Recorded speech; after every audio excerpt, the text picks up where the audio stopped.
चलिए बच्चों, तो आज हम लोग क्वाड्रेटिक इक्वेशन का अंतिम चैप्टर एक्सरसाइज 4.4 क्वेश्चन नंबर 2 का सेकंड पार्ट देखेंगे।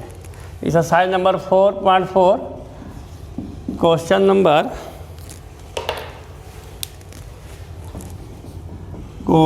नंबर 2 का सेकंड पार्ट। सवाल में कहता है के का मान ज्ञात करें जिसके लिए दिए गए द्विघात समीकरण के दोनों मूल बराबर हो जाए।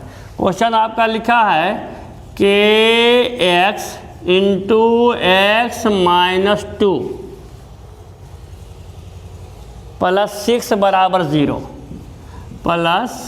बराबर 0 इसमें पूछता है कि के का वैल्यू कितना होगा कि दोनों मूल अल्फ़ा और बीटा दोनों मूल इसके बराबर हो जाएंगे। तो इसमें हमको के का वैल्यू निकालना है।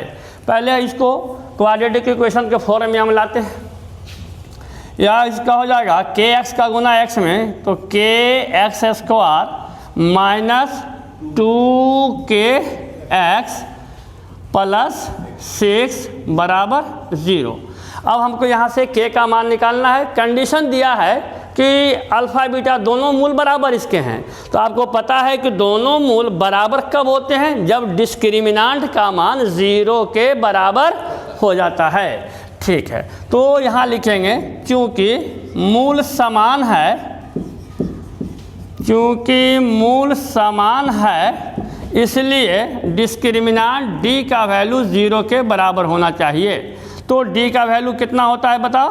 d बराबर बी स्क्वायर माइनस 4ac बराबर 0। अब दिए गए इक्वेशन से ए बी सी का वैल्यू बैठाएंगे तो यहाँ पर के का बी का वैल्यू कितना है? Minus 2k।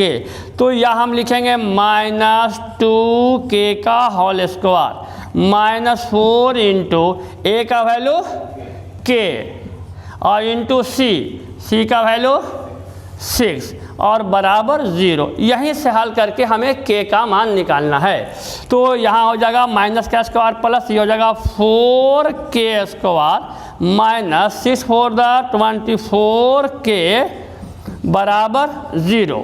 ठीक है, या यहाँ से हम k कॉमन निकाल लें तो यहाँ हमको या 4k कॉमन निकाल लें तो हमें यहाँ मिल जाएगा k माइनस 4 यहाँ 6 मिल जाएगा k माइनस 6 बराबर 0। अब इसमें देखो दो टर्म का गुणनफल 0 के बराबर होगा तो या तो 4k 0 या तो k माइनस 6 बराबर 0। यदि 4k 0 तो k बराबर 0। और याद करो पहले क्वेश्चन में द्विघात समीकरण का जो मूल ढांचा बतलाया गया था उसमें यह बोला गया था कि स्क्वायर का जो गुणांक होता है उसमें a का वैल्यू 0 के बराबर नहीं हुआ था। तो क्या k का वैल्यू यहाँ 0 आ सकता है? 0 नहीं होगा, यानी इसका वैल्यू 0 के बराबर नहीं होगा।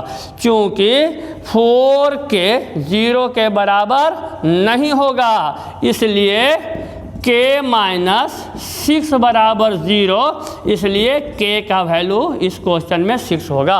यानी k के जगह पर अगर हम 6 बैठा दें तो यह जो क्वाड्रेटिक इक्वेशन मिलेगा इसमें डिस्क्रिमिनांट का मान 0 होगा, अर्थात उसके दोनों मूल बराबर हो जाएंगे।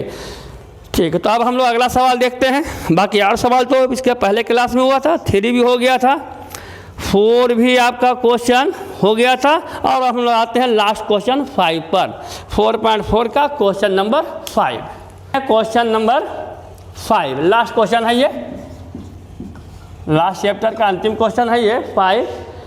क्या परिमाप 80 मीटर तथा एरिया 400 स्क्वायर मीटर का कोई पार्क बनाना संभव है? यदि है तो उसकी लंबाई और चौड़ाई ज्ञात करें। एक ऐसा पार्क बनाना है जिसका पेरीमीटर दिया हुआ है, परिमाप दिया हुआ है 80 मीटर है। मान लो एक पार्क कोई भी दिया हुआ है, ठीक है, इसका परिमाप इसका कहता है कि जो पेरीमीटर है परिमाप है वह 80 मीटर है और इसका जो एरिया दिया हुआ है कितना है? 400 स्क्वायर मीटर है। क्या ऐसा लंबाई चौड़ाई का कोई पार्क बनाना संभव है? तो हम लोग इसको देखते हैं कि संभव है कि नहीं। परिमाप दिया हुआ 80 मीटर। आपको पता होगा कि परिमाप का मतलब होता है चूँकि परिमाप का मतलब होता है परिमाप बराबर 2 इंटू लंबाई प्लस चौड़ाई, ठीक है।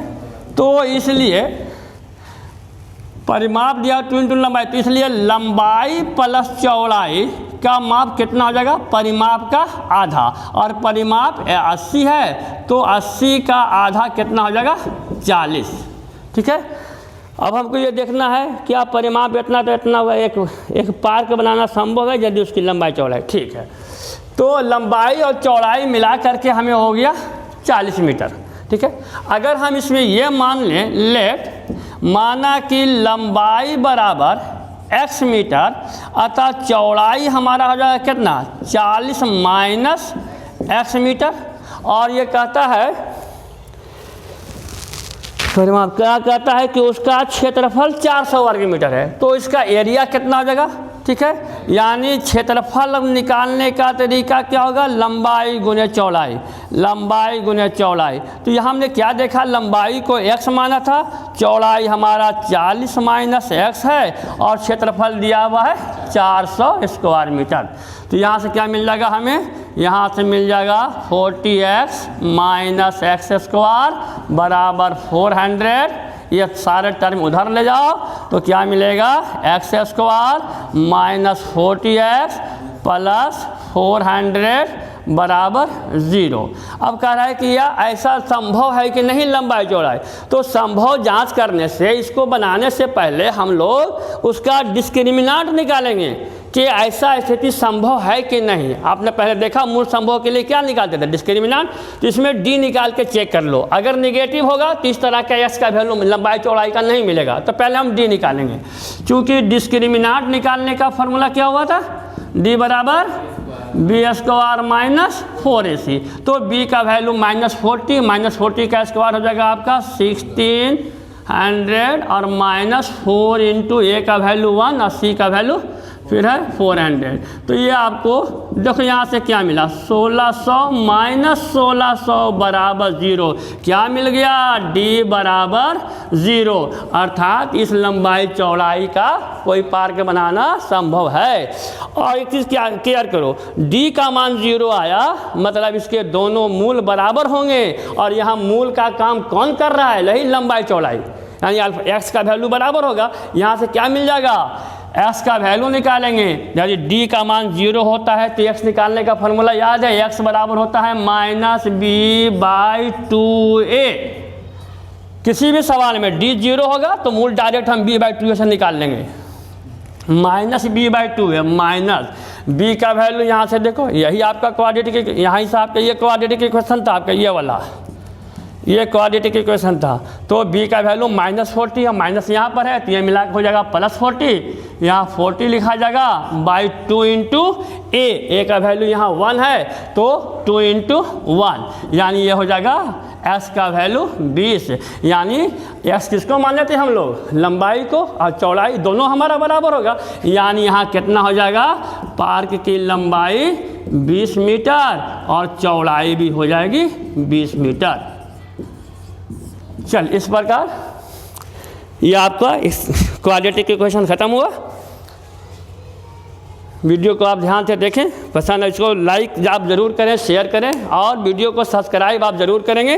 कोई कमेंट होगा कमेंट बॉक्स में आप हमें कमेंट करें, कोई कमेंट करेंगे, जो भी क्वेश्चन होगा क्वेश्चन लिखेंगे, उसका हल यहाँ से दिया जाएगा। चलिए थैंक यू, धन्यवाद।